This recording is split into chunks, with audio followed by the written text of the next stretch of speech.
हम सब लोग कहते हैं कि इंडियन मार्केट में स्कैम बहुत होता है, मतलब बहुत बहुत ज़्यादा स्कैम होता है। लेकिन गलती पता है क्या है कि कुछ लोग जो जॉब कर रहे हैं ना, जो जेन्युइनली बेसिकली काम करना चाह रहे हैं, उनसे जरा एक बार ये पूछ के देखो कि इंडियन कस्टमर कैसे हैं। इंडियन कंज्यूमर पता कैसा है, इतना कस्टमर ऐसा है कि तुमसे पूरी बात सुनेगा, पूरी राम कहानी तुमसे सुन लेगा, पूरी महाभारत तुमसे सुन लेगा, तुम्हारी पूरी मोदी जी की राम गीत सुन लेगा, तुम्हारे मोदी जी की पूरी बायोग्राफी सुन लेगा, एंड इवन तुम्हारे प्रोडक्ट के बारे में A to Z जान लेगा, 40 बार तुमसे जान लेगा। एंड जब बात होगी ना किसी तरीके की ट्रांजैक्शन करने के लिए कि चलिए हम आगे प्रोसेस करते हैं, उसके बाद उसे पता नहीं क्या हो जाता है कि तुम्हारा एक रिप्लाई करने में उसे पैरालाइज अटैक आने शुरू हो जाते हैं। एक रिप्लाई करने में भी वो इतना ही बार सोचेगा और उसके मम्मी याद आ जाएगी, उसे चाचा याद आ जाएगा, उसे नानी याद आ जाएगी, उसे पता नहीं क्या क्या याद आ जाता है।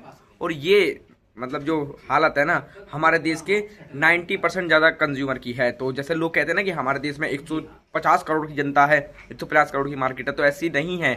150 करोड़ हमारे देश में केवल आबादी है, और आबादी की उसका जो IQ है वो इतना बिलो एवरेज है, इतना बिलो एवरेज है।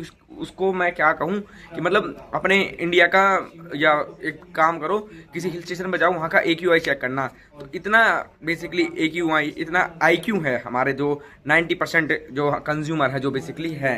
तो इसलिए बहुत सारे लोग जो भी बिजनेस स्टार्ट करते हैं इंडिया में, वो इंडिया के बाहर के कंज्यूमर को टारगेट करते हैं, बाहर के क्लाइंट्स को टारगेट करते हैं। उसका रीज़न यही है कि उन्हें पता है वो 1 साल 2 महीने ट्राई कर लेंगे और उसके बाद क्या होता है कि उनका दिमाग खराब होने लग जाता है।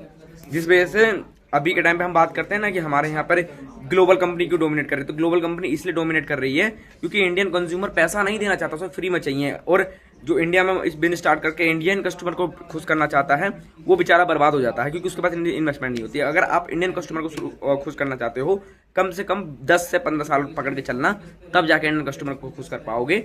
नहीं तो इंडियन कस्टमर कभी खुश नहीं होने वाला है। सिंपल सी बात।